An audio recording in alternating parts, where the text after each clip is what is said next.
Mến chào toàn thể quý vị và các bạn đã quay trở lại với bản tin chăn nuôi tổng hợp cuối tuần của chương trình Dr. Vet cùng chăn nuôi Việt Nam phát triển ngày hôm nay. Về thông tin giá cả trong tuần 2 của tháng 3, tức ngày mùng 5 đến ngày 11 tháng 3 có một số thông tin nổi bật đáng chú ý sau đây.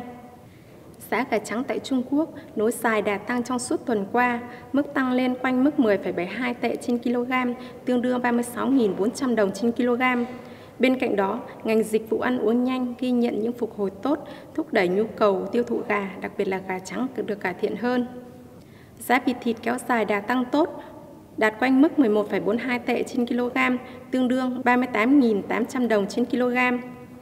Tại Việt Nam, gà trắng tiếp tục bật tăng 3.000 đồng trên kg, nâng mặt bằng giá lên 38.000 đồng trên kg tại công ty và 35 đến 39.000 đồng trên kg tại thị trường tự do. Tại miền Nam, nguồn cung cấp gà tại các tỉnh thành đang thiếu hụt do lực hút gà ra miền Bắc và do vòng vận chuyển xuất đi Campuchia được nối lại với mức giá lên xe là 25.000 đồng trên kg. Gà chuẩn đẹp là 28.000 đồng trên kg. Giá bên Campuchia đang dao động quanh mức 30.000 đồng trên kg. Lượng gà xuất đi ước tính là 20.000 con trên ngày. Về giá heo, tại Trung Quốc, theo ghi nhận của tuần 2 tháng 3 thì giá heo hơi ở Trung Quốc tiếp tục tăng, dao động quanh mức 16 tệ trên 1 kg, tương đương với mức 53 đến 54 đồng trên kg. Trong khi đó, giá heo ở Thái Lan ghi nhận mức chững và giảm.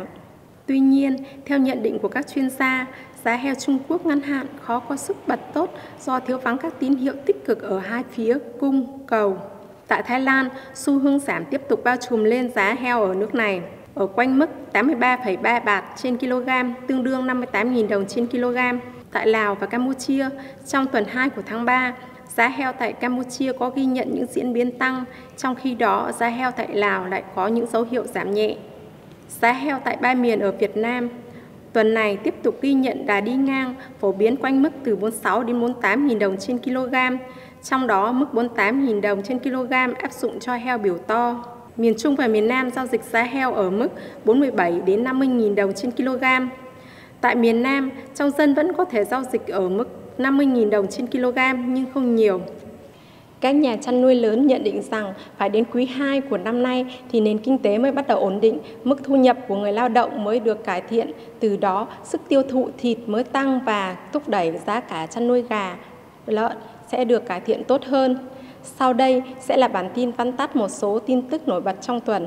Bộ Nông nghiệp Brazil thông báo một số nước như Thái Lan, Iran, Jordan tạm thời ngừng nhập khẩu thịt bò từ Brazil, trong bối cảnh các nhà chức trách của quốc gia Nam Mỹ này đang khẩn trương điều tra một trường hợp bò điên ở bang Pará, được thông báo hôm 20 tháng 2 vừa qua. Tại Pháp, trong tuần đã báo cáo một đợt bùng phát cúm gia cầm có độc lực cao tại khu vực đông bắc của Paris, làm dấy lên lo ngại về việc virus sẽ lan sang các đối tượng vật nuôi khác. Ngày 8 tháng 3, tại Bangkok, Thái Lan, Hội chợ thương mại nông nghiệp hàng đầu trong khu vực Đông Nam Á VIP ASEAN 2023 đã chính thức được khai mạc tại Trung tâm Triển lãm và Hội nghị quốc tế Impact Thái Lan. VIP ASEAN 2023 quy tụ hơn 1.300 doanh nghiệp đến từ hơn 60 quốc gia trên thế giới, trong đó có nhiều doanh nghiệp Việt Nam như Avac, Hanvet, VNF, Red Biotech, APA, Vietvet, Cuvet, Fivet, Thiên Quân. Theo báo Tuổi Trẻ, việc đăng ký xuất khẩu sản phẩm thủy sản sang Trung Quốc đang được thực hiện hoàn thiện trên hệ thống một cửa CAFIA.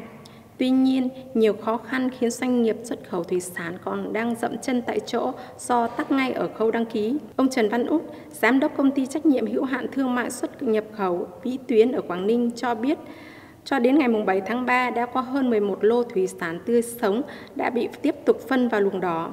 Việc hàng hóa xuất khẩu bị giảm chất lượng khi đến nơi không chỉ gây thiệt hại về kinh tế cho doanh nghiệp, chủ hàng mà còn ảnh hưởng trực tiếp đến uy tín của ngành thủy sản Việt Nam. Theo thống kê, tổng lượng thịt và phụ phẩm từ trâu bò nhập khẩu về Việt Nam trong tháng 2 và đầu tháng 3 tăng mạnh so với cùng kỳ năm trước.